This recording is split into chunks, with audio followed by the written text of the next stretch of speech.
Welcome into the Keepers Fantasy Football Show. I'm the host, Paige DeMacos, here with Chris Schubert. A very dancey Chris Schubert. He's rocking out to Thriller. Yeah, we were a little pre-show Michael Jackson before we went on the air. I will give the secret away. Chris was hitting the hee-hee. I was. It wasn't good. It wasn't. So I won't go on American Idol anytime soon. I think that show's coming back, right? Yeah, and I'm definitely going to post that on Twitter later, so stay tuned for that. I'm not going on that show. Let's start off with the injury report, Chris. With this week, there's always a lot of injuries here in the NFL, but we're talking about the biggest ones that impact your fantasy team. We'll start off with Darren Sproles, who managed to tear his ACL and break his arm in the very same play. That is a rough go for Darren Sproles. This might be the end of his career. It's tough to come back from either of these injuries, but especially when you have two major injuries like that. A lot of hope around him going into this season for what he could be fantasy football-wise. Chris, what do you do now? Because he's obviously not going to play any more games this season. Yeah, I mean, he's 34 years old, and when you have this type of injury, look, an ACL is easily a year, and you're going to then be 35 and have been out of the game for a year. Really tough to be able to make a comeback from that. But what it means for your fantasy team if you have Darren Sproles, I know a lot of people are looking at they have Wendell Smallwood there in Philadelphia. I'm not a big fan of him only because I've seen him there for a little while, and I just don't like what they've done with him. I don't like the way they're using their running backs. I mean, LeGarrette Blount's not even impressing, really. Their running game situation is really bad there. They're going to throw the ball a lot with Carson Wentz and the way that offense is churning. So I think you got to look elsewhere. I think you don't handcuff yourself. Don't take on another Philadelphia running back. I think you just kind of stay away. The next injury we're going to look at is what is going on with Sam Bradford. He's actually, Paige, he's fine. He's fine. He's going to be good. Yeah, we've heard from Coach Mike Zimmer that he's fine. Female fine. That's what I'm calling it. Fine, which we all know does not mean fine. Sam Bradford was out for the second week in a row. We're now looking at what would be his third week sitting out. It's a tough go if you are a fantasy football owner because in the first week, Sam Bradford looked like a really, really good option, probably somebody you could get high value on. And if you went out and got him, you're very confused because we're not getting anything as to what's going on. Soreness in his ACL repaired knee, which is a big problem. We heard from Dr. Parekh, who said, that's not great news if you're a Sam Bradford owner. So for right now, you stay away. But offensively, they looked okay this week without him, Chris. Yeah, I mean, I have a legitimate question for you. Who plays quarterback next for the Minnesota Vikings? Sam Bradford or Teddy Bridgewater? Wow. Because this morning, this morning a report came out that when Teddy Bridgewater is able to come off the PUP list, the physically unable to perform list, he's going to practice. They expect him to be able to practice, and they are going to take it cautious with him. But if he clears every protocol and clears everything they want him to do, and Case Keenum is still the starter because Sam Bradford is hurt, don't you think the Minnesota Vikings at some point are going to take a look at Teddy Bridgewater? Absolutely. I mean, that's their guy. Don't go out and pick up Teddy Bridgewater in your fantasy leagues, but if you're a Sam Bradford owner, I would run for the hills. Yeah, absolutely run. This is bad news that we're not hearing anything, that it's just a week-to-week thing where it's like, oh, yeah, Sam's not going to play this week. We heard he was fine. I know we joke about that. This is the third week in a row we've made that joke. That he's fine. But that was what we were told when the injury originally happened, that he was fine. This is now the third game where we're questioning whether or not Sam Bradford is able to play. And even if he does get on the field, I'm not comfortable starting him until I see how that knee reacts because it's not good. No, and it's a continuous injury that he's had. This is the same knee. He's done to this knee. This is now the third time that he has injured this knee, and after a while, that a body part can't take that many blows. Yeah, not only that, but you're the quarterback. You take hits. You got to be able to be mobile, and it looks like that's not going to be you're not going to be able to do that if you're Sam Bradford. Now, will you have offensive pieces like Dalvin Cook? Somebody we were looking at, keeping an eye on, people like Stephon Diggs, guys that we put on notice because we weren't quite sure what we were going to get from Case Keenum. Case Keenum steps up against a top 10 fantasy defense going into the week, which was the Buccaneers. They're not going to be a top 10 defense. Yeah, they don't show up. Starts. They don't show up. So what do you think of Dalvin Cook and pieces, Stephon Diggs specifically, going forward, even if Sam Bradford, do you think this was just a flash in the pan? Do you think that Case Keenum can do this until Sam or Teddy Bridgewater come back? Yeah, mind my skepticism of Case Keenum putting up almost 400 yards of offense for 2 straight weeks. I've seen him do it once, and that's great. Now I'll keep an eye on him. One, I'm never taking Case Keenum to start in my league. No. But this does mean you can potentially play Stephon Diggs with a little bit more confidence than you did maybe going into this week. I know we talked about on our Sunday show, Picking with Pancakes, that you can't not play Stephon Diggs, but you're not comfortable with it. It's not something that you're 100% loving. I think now you're a little bit closer to that 100% mark when you saw him have this much success with Case Keenum throwing him the football. Does he have that much success? I don't think so. I think they're still going to want to run the football a lot, which means a lot of carries for Dalvin Cook, a lot of touches for Dalvin Cook. And the passing game is going to be intermediate short routes. So that's Kyle Rudolph, Adam Thielen, and a healthy dose of Stephon Diggs. So I think overall they'll be fine, but the big playability in this offense I don't think is going to be as big as we saw it this week. Yeah, and I know that one thing I got a couple of questions about was looking at like you brought up, going and picking up Case Keenum. Don't do that. No, don't do that. Yeah, I mean, this is... Case Keenum, I don't think he's going to maybe not throw for 400 yards the rest of the season. Well, and you don't want to overreact to 1 week. I mean, he does it 3 weeks in a row, or even if he does it again this next upcoming week, then you feel pretty confident going in and starting a guy like that. But there are way better quarterback options in Case Keenum, or at least there should be, unless you're in a 35-team league, which I don't think exists. Okay, I looked this up while we were just sitting here. Okay. Case Keenum's played for the Texans, the Rams, the Vikings.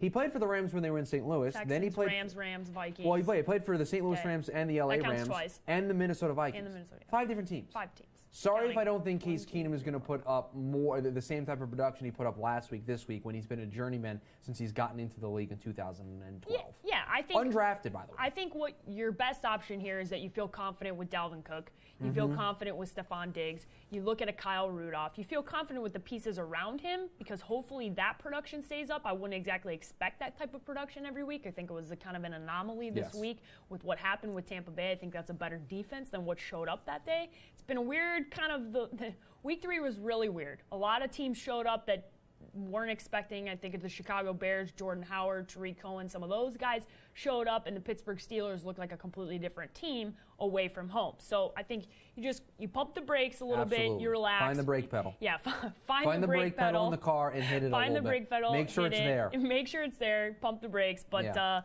we're also going to look at a guy that we really liked going into the season, and I know I can hear Chris groaning over there. I know where this is going. Samaje Perine, a day-to-day with a bruised hand. He left Sunday night's game after he fumbled and hurt his hand. Now, if you know anything about Coach Gruden takes you out after you make a fumble and doesn't put you back in.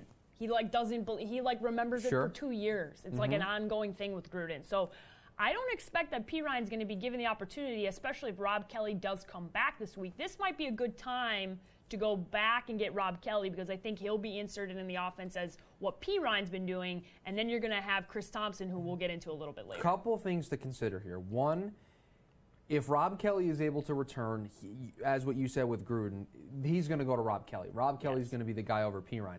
The other thing to consider is if Rob Kelly isn't hurt, if you look at the breakdown of the rushes for Perine and the how they use some of the other backs that they have, Perine's the workhorse. He's the guy that's getting the most touches. So if Rob Kelly can't go, I don't know if they have enough depth to just completely ignore Samaje Perine and to completely eliminate him from their offense because he fumbled. So Gruden might not have a choice. It may be nice to say, oh, he fumbled, I'm not going to play him. If Rob Kelly can't go, you don't have any other options. Perine has to be in there because he's been your lead back while Kelly was gone. For 2 straight weeks now, he's gotten the most touches in the rushing game for this team. So it's not a guy that you can just completely eliminate. Yes, you may punish him. He may have to carry the ball around all week and hope that none of the defenders, while he's eating lunch or something, gets rid of the football. But other than that, if Rob Kelly can't go, Perine is probably a guy that's still going to see the amount of touches that he's seen the last 2 weeks. All right, let's get out of the negativity and let's get into the good stuff. That's the rising stars of the week, Chris. It's positive for you. It's negative for me. Really good for me. I have to admit once again how wrong I was. All right, so the shtick on the show is that Chris is pretty much always wrong. I had such a good week. I had such a good week. This is a really good week for me because the guy I'm talking about, Chris didn't know was on a football roster about 3 weeks ago, and that is Chris Thompson of the Washington Redskins. Let's drop some numbers here. He had 8 rushes for 38 yards, but had 6 receptions for 150 yards and a touchdown, 30.8 points in fantasy football this weekend. He's had back-to-back great weeks. He is the guy there in Washington. He's being used as a dual-threat running back, which is phenomenal, especially in a PPR league. Music to my ears. And Chris, please tell the people who Chris Thompson is. Well, tell them about him, Chris. Apparently, Chris Thompson went to Florida State. I just looked it up. He's been with the. Yep. I also just looked that up. I mean, and when I say I didn't know who Chris Thompson was, the point I was trying to make was Rob so Kelly was the good. featured back, and Samaje Perine was the rookie that they drafted. So nobody else on this roster really stood out to me as a guy that I think was going to emerge and be a good fantasy option. But injuries to Rob Kelly, Samaje Perine getting hurt and fumbling the football has opened the door for Chris Thompson to be a very, I'll use the term, David Johnson-esque back for this team. Yes, you're okay. There you go. Let's Yes, go to 1-0 for you. We'll get my water bottle out of the way so you can see how nicely positioned this one is for me. One. Are you done? Can I continue? Yeah, go ahead. Okay. You can go. With Thompson and Perine, I thought Perine was going to edge out Thompson to be the backup with Kelly being the featured, and by the time the season was over, those roles would be flipped. And I didn't know if Thompson was going to have a role here. But, of course, he's emerged to have a role. He's a very David Johnson-esque back for them. He can come out of the backfield. They can line him up out wide, and he can catch the football. So it's working for them. And if you picked up Chris Thompson in your draft, you got good value for him. You're probably loving life right now. And you so far through week 3 have picked the best Washington running back. Now, I will still hang my hat on the idea that before the season is over, Samaje Perine will be the guy. I still believe in that. But obviously not a good week for me in my prediction. Yeah, I think the overall thing here is in a PPR league, if you're choosing one of those guys, you want Chris Thompson. Yes, absolutely. And I think going forward, although I do agree with Chris, maybe by week 16 or 17, Perine might be the featured back, which he has been. He was last week and the week before for 2 straight weeks. But the difference is the production value that you're getting from Thompson as he's coming out of the backfield and being put into positions to make these big receptions or giving him those touchdowns. You're seeing him in those big moments, which is what you want for a fantasy player. Right, absolutely. All right, now I'll give the floor to Chris. We'll let him gloat a little bit. We'll give you his rising star of the week, and that is Mr. McCaffrey. Yeah, my rising star is Christian McCaffrey because he finally had that breakout performance. His first 2 weeks a little up and down, didn't have the big numbers that you would expect from him. But this week, 9 carries, 110 yards on the ground. He had 4 catches for 16 yards in the air, a total of 25.8 points in a standard PPR league. This is the production you expected when you took Christian McCaffrey. You were probably one of the people that was like, you know what, I'm going to jump on these rookies a little bit early in the running back position because they're going to go. I'll pick up a Christian McCaffrey, and that offense will be utilized very well. And the Carolina offense has not been moving the way we all expected it to. It starts and ends with Cam Newton's ability at quarterback. But if things go south for Carolina, and if Cam gets hurt or Cam can't do everything they want him to do, what are they going to do? Run the football. That means a good thing for Christian McCaffrey, so he's my rising star of the week. And if he can continue to put up numbers like that, I'll be very happy. Very happy. I think McCaffrey owners all over the place are going to be very happy. There was a lot of hype around that young man. And the first 2 weeks weren't there. It was 9 points, 10 points, and you're like, okay, can I justify in an RB2 spot having Christian McCaffrey there? And the answer was no. This was that week where you said, okay, he's got to stay there. Yeah, and I think the reason you feel confident with that now is that Cam seriously has a shoulder problem. His injury, something is wrong. His injury has not gone away, no, is wrong. And that's a big problem if you're a Carolina Panthers offensive fantasy football team owner other than the running backs. Obviously, Greg Olsen has an injury. You're looking at Kelvin Benjamin has an injury again this week. Cam Newton's shoulders had issues. So there's some problems here offensively. So the guy you feel good about is definitely Christian McCaffrey. And I like Devin Funchess as a sleeper fantasy option for this Carolina team. And I looked up some of his snap count numbers because I was going to bring him up on Sunday and today. But the issue is I don't trust Cam Newton. Oh, that's and true. I can't tell all the listeners, the viewers right now, hey, go pick up Devin Funchess when I'm not going to play him in my league if I pick him up. I'm scared of him until that Carolina offense can show me they can put up points. Yeah. Because look, when you need touchdowns to win in fantasy. For sure. And guess what? Carolina's not scoring touchdowns at a very historic rate right now. They are struggling as a team. I cannot put a lot of stock in Devin Funchess. If they can get their offense going with the injuries to Benjamin and to Olsen, I think it opens up the opportunity for Funchess. But until I see it, I'm not ready to buy in. All right, Chris, we're going to take a break and get to some Twitter questions before we go into our 5 guys that we really, really love this week. So this is from James on Twitter, and he wants to know if you should freak out yet. Okay, what am I freaking out about? About the Oakland Raiders. Okay, speaking specifically about Derek Carr, he tweeted, Amari Cooper, and Michael Crabtree. Nope. If you were going to freak out after one game for this offense, who going through the first 2 weeks of the season put up the most points in the NFL. Yeah, they looked real good. The most points in the NFL. They put up 71 points for the first 2 weeks of the season. Guess who puts up those points? Derek Carr, Amari Cooper, and Michael Crabtree. Yep. If you're going to freak out after one game and drop them, please invite me to your league so I can then pick these players up and win that league. Because if you're going to drop Amari Cooper or Michael Crabtree or bench these guys, I think you're making a massive mistake. Now, I know Crabtree's a little banged up. He left that game, and that's something to keep an eye on. And if you want to bench him because he's hurt or banged up, that's fair. But if you're going to panic over one game for a team that through the first 2 weeks had the most points in the NFL, please invite me to your league. We got a couple of tweets here about Chris Johnson, which I find very interesting. Bruce Arians did just say recently, I saw in his press conference with the Arizona Cardinals, that Chris Johnson will continue to be the featured back for the Arizona Cardinals. Whatever that means. Whatever featured back means, because I was at that football game last night, Monday Night Football. They did not run the football at all, nearly, in the second half of that football game. They could not get him any holes. He was not getting any penetration through the line. And the problem there is that offensive line is struggling. They have more injuries that we talked about, Chris, off the air. Yes. This is not you do not feel confident starting Chris Johnson in any position. Not RB1, not RB2, and not a flex position. No. Do you agree, Chris? I don't even think he's the guy that has a roster spot for No, you right absolutely now. not. Andre Ellington showed a little bit last night. Not enough to warrant a roster spot just yet, if that's a guy you want to keep an eye on. But if you're paying attention to anybody on the Cardinals roster as far as a running back-wise, I think he's the only guy that you go, okay, I'm going to watch Andre him. Ellington? Yeah, I agree. I think he's the only guy worth watching to see how they're going to use him. But, it's just a totally different game for this team without David Johnson. And it affects their running game 100%. And you're seeing the effects. You're seeing the talent difference between the David Johnsons of the world and everybody else on the Cardinals. And it's a big loss for them. And I just can't trust any of these running backs right now. All right. This question comes from Joe. Okay. Joe on Twitter. He wants to know defenses to stream this week for fantasy football. The Jags playing the New York Jets, the Bengals playing against Cleveland, or Philadelphia playing against the Los Angeles Chargers. Which team would you pick? All right, give me those again. The Jags against the Jets. Jags against New York Jets. Yep. Bengals versus Cleveland, or Philly versus LA. Nothing with Cincinnati, because Cincinnati is very bad. I'm going to take the Jacksonville Jaguars, because I think we all know how much I love that defense, right? It's in Man Crush. I'm a big fan of that defense. That may be the crush of the week. A little spoiler, it may get in there. Just because I think they have players at every level that can make plays, right? You have guys that can get after the quarterback and make sacks, and you have two defensive backs in A.J. Boye and Jalen Ramsey that can turn the ball over and get interceptions. That's what you need for a fantasy team. And the New York Jets, I just want to let everyone. No, hold on. I want to let everyone in on a little secret about the New York Jets. Oh boy, they're bad. They're not good at football. And Jacksonville may not be better, but they're better enough that they'll win this game, and I think they'll turn the ball over. They'll force the Jets to turn the ball over. So Jacksonville. Coming from a true New Yorker. Yeah, coming from a go with Jacksonville. Yeah, I would agree with that. I think 100%. You've seen enough from Jacksonville in 2 of the 3 weeks that they've been able to put up some serious fantasy points in Saxonville. I love that in defense. So I think you got to look overall. So 2 or 3 games, they look really good. You definitely got to have that. All right, the last one here. Okay. This one's from Drew on Twitter. This one's specifically for you because I know we talked about it before.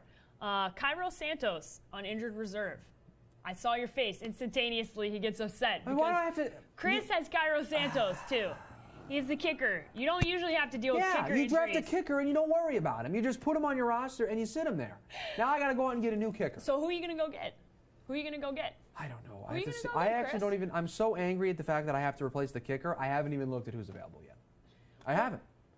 If you will buy me time, I will pull up the list and I will let you know. Let's buy some time here for Chris. Because when you draft a kicker in your fantasy leagues, you never expect to have to drop a kicker because of an injury. You may drop a kicker because he misses 3 kicks, like Phil Dawson or Chandler Catanzaro last year, or Roberto Aguayo, any of those kickers. You would worry about needing to drop them because they're bad, they're trash, they're garbage, whatever word I want to insert there. But you get a kicker that gets hurt. Okay, Chris, I'll give you some time. I'll buy you some time. Time bought. I bought time for myself. Okay, what do you got? So in the league where I have Santos, I have actually the #1 kicker, Ryan Suckup, is available on waivers. Okay. Greg Zerlin, the #4 kicker, is available on waivers. Graham Gano is also available on waivers. Not a bad option. Chandler Catanzaro is available. Never going to happen. Kaimi Fairbairn, the Houston kicker, who had a really good game for them over the weekend against the Patriots, is available. I'm liking the idea that the Tennessee kicker is available, Ryan Suckup, because they are going to score points, and they may settle for field goals from time to time, but they're going to put up points. That's a very good offense. I think this is what I would do, and I can't speak for Chris, but at this point I'm going to play the matchups. I'm going to go pick up a kicker each week, and based off of that team and who they're playing, matchup-wise, that's what I'm going to pick up. Because there's plenty of kickers available, and if you like Tennessee's matchup this week, you go with that guy. You pick out whoever you think is going to score you the most points from an offensive perspective, and that's who I start. Same thing I do with defense. And I have a free agency budget. Oh, you I can't can't do be that. just matching up my kicker. That's a waste of resources. In my league, in a non-auction league, that's what I would do. I used $10 on Eric Decker. That seems to be a mistake. Yeah, it was and I only mistake. have $140 in free agency budget to go. So I have to place a bid on Ryan Suckup, or I have to wait until the waiver phase to clear, and then I can pick up anybody for $0. Okay. But who knows who's going to be there? I'm probably going to wait it out, though. Okay, he's going to wait it out. Take my chances. He's going to wait it out. Yep. All right, let's get into the guys we loved this week. Ooh. We got 5 guys. 5 of them. That really, really showed out. One wasn't an overly spectacular performance, but we have to let Chris brag because he did pick him out as his dude. First and foremost, Jordan Howard, my dog. Look at him. Chicago Bears. Not only did he have a great fantasy week, but he scored the winning touchdown in overtime to the Chicago Bears. Live reaction on my Instagram feed if you want to see it. He stole that touchdown. Because Nico, who's doing all the video stuff right now, caught me in a moment of awesomeness while I was celebrating that touchdown. All right? But Jordan Howard, fantasy-wise, he has a week where you're like, that's the Jordan Howard that I drafted, and you feel very good. And this is that week. 138 yards, 2 touchdowns. This is the week. I mean, this is the week where you felt like, hey, man, Jordan Howard is now worth it for me. And we've mentioned this before. I can't name another Bears player, really, on offense. So you're going to play Jordan Howard. You're going to play Tariq Cohen. I know I mentioned a guy. Look, I'm not going to just give away all the good intel that I give out on the Sunday show here on this show. You have to watch that show. I give you extra nuggets on that show. There is a player on the Chicago Bears that I am keeping my eye on. Didn't have a great game on Sunday, but he is a guy that I'm keeping my eye on going forward because I think he may have some good fantasy value late in the year. But Jordan Howard, Tariq Cohen must plays every week because you know they're going to be explosive. They're going to touch the ball in the running game and the passing game just out of necessity for the Chicago Bears. And the reason why I'm pausing is Paige is over here making another correction here to the scoreboard. Did you give me a point? I'm giving I thought you were giving yourself him one a point. in anticipation of the next guy because that is Brandon Coleman. Brandon Coleman. And let's Chris, go. Okay, so let's talk about this for a second because Chris is very, very lucky. Okay, let's talk lucky about how lucky good? he is. Lucky or good? He had one that would be the question reception. that I The would dude have. had one reception, but it was for a touchdown. That's right. So that's saving grace for Chris this week. That's right. That's 2.1 points on the catch itself with the yardage, and then the touchdown, an extra 6 points. You got 8.1 points for Brandon Coleman. You played him in a flex spot. You're happy. You like what you did. Okay, Chris, this is your time. No, shine, Chris. I mean, look, shine. Brandon Coleman. Shine, I told everybody Chris. he's going to have an opportunity in this offense. Now he only caught the ball once, but he was out there. He was getting the ball thrown to him, and I look at the New Orleans offense. They had some guy named Tommy Lee Lewis out there. I don't even know who that guy is. He was out there catching footballs for them. So this Saints offense is going to constantly be a rotation of players. But I do think somebody needs to establish themselves as the number 2. And the more trust that Drew Brees can have in Brandon Coleman, he will go to him more. He is still the Chris's crush for last week. Chris's crush. While Chris was gloating, I gave myself another point for my boy Jordan Howard.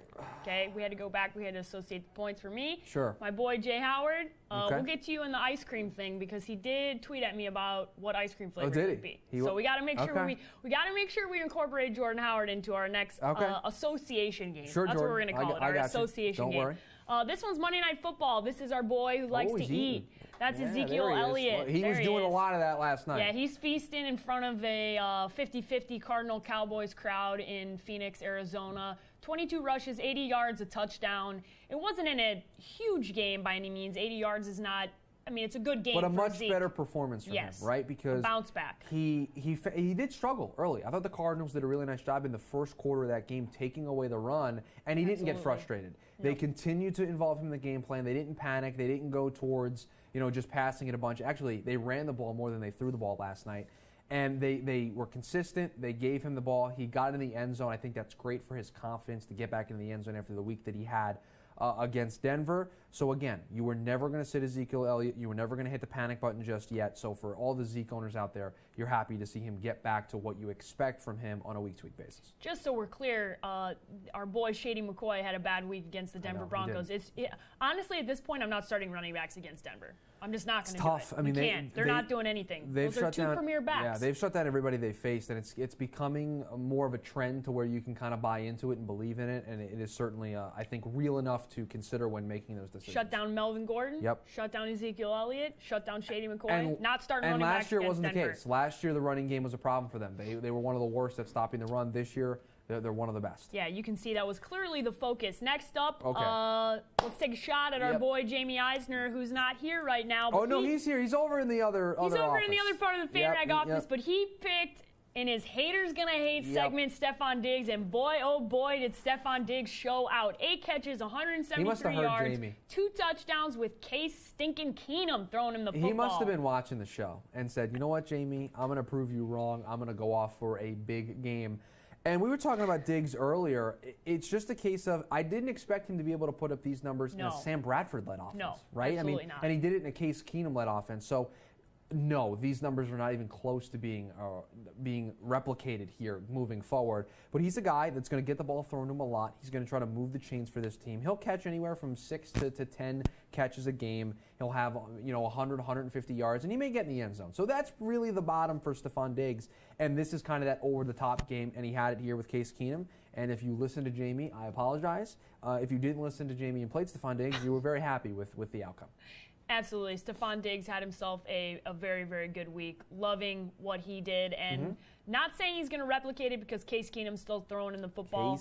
But you do feel good about it. Maybe it's he's playing indoors, he's playing at home type of thing. So you keep an eye on Stefon Diggs. Last up, Brandin Cooks has his Brandin Cooks game. Okay, 5 catches, 131 yards, 2 touchdowns. Chris Hogan had 2 touchdowns. Tom Brady gave everybody a touchdown. Tom was feeling good. The Patriots were feeling good. But this is the game. This is what they got him for. This is what Brandin Cooks is supposed to do. His end of the game, unbelievable catch that he makes, puts 2 toes in. Gets very few people make that catch. The football. I mean, you saw a play very similar to that in the Giants game, where I believe it was Sterling Shepard who didn't hold on to the football on a similar play to the boundary there. This was what they traded for Brandin Cooks, and this is the first time since putting on a New England Patriots jersey that he's had this kind of game. The only problem I have is this is the New England Patriots offense. Brandin Cooks may not have this game. He may have 1 catch next week, right? I mean, it's very possible he's got one catch for 30 yards and that's it because of the way they structure their offense. I think the trust level's now there with Tom Brady, now that he's gone to Brandin Cooks, and Brandin Cooks came up with that big catch, that Brady in crunch time, when the game's riding, the game's on the line, he'll go to Brandin Cooks, which is a good thing if you're a Cooks owner. But this is finally that breakout game that you were expecting from him, and I do expect more things to come, but the Patriots offense always scares me, always. Absolutely. Well, we're to the end, but we do want to get to a Your Team Sucks video. Oh, we have one? Yeah, we have one. Okay. We have one Your Team Sucks video. We got quite a few. Okay. Most of them had profanity in them. So here's where those are not going to be allowed. Yeah, guys. I hate to break that to everyone. Yeah, you can't curse. At least not any of the F-bombs. If you could keep those off. Yeah. You know, everything else is kind of okay, but keep the F-bombs out of here. This is Mike. This is our boy Mike on Twitter, and ever since David Johnson got hurt, he's had a pretty rough week. Hey, Paige. My fantasy football team sucks because I have David Johnson. I have a keeper league, and I have Aaron Rodgers, but pretty much everybody else is shit. I have Dawson from the Cardinals, the Seattle defense, DeAndre Hopkins, and a bunch of other shitty running backs. I have Ellington. So, yeah, my team sucks. Yeah, bud. Hold on. What kind of chips was he eating? That's really what I want. I think he was eating some Doritos. Kind of like Doritos. That did, not. You know what I thought? It looked like a Lay's barbecue chip. Chris is a chip connoisseur, I'm a chip obviously. expert. It looked like a Lay's barbecue chip. Fun fact, I've never had a Dorito. My whole life. Never had one. You've what? You've never I've never had a Dorito. Never once. You've never experienced the greatness of a Cool Ranch Dorito or a nacho cheese Dorito? Never had it. Not once. All right, so I can promise everybody on the Thursday edition of The Keepers, I'm bringing in Doritos, and Paige is going to have to try them, and then we'll figure out from there what we're going to do. Live on the show. Live on the show. Trying things for the first time. We're going to do that. Yeah, never had a Dorito. Because I think with the type of chip you eat tells me a lot of the kind of fantasy owner you are. And the Lay's barbecue chip is you're filled with a roster full of injuries kind of guy. So that's my interpretation. He's taking shots at your fantasy team, and he's taking shots at your chip selection. That's Your Team Sucks. You can be a part of the segment every week. You tweet at me at @the_sports page with an I. We sift through the videos. As I said, no profanity. If you could tweet in those videos. We love hearing about how your team sucks. We all do it every week. Oh, yeah. There's one week where we suck. The next week you might be really great. So we definitely want you guys to be a part of the show each and every week. We will be back Thursday, as Chris said, we'll be back at 12:30 Pacific time. That is on Thursday, doing Start and Sit. Dorito tasting. Dorito tasting, obviously. And we may or may not have a wide receiver candy bar video that might be going live tomorrow. That's a good So we may or tease. may not be doing that. So if you have takes on that, you better bring them to us. Bring them to us. You can subscribe to our podcast on iTunes. That's The Keepers. And you can follow him at Chris R. Schubert. And you can follow me at _sports page. But for Chris Schubert, I'm Paige DeMacos. This has been The Keepers.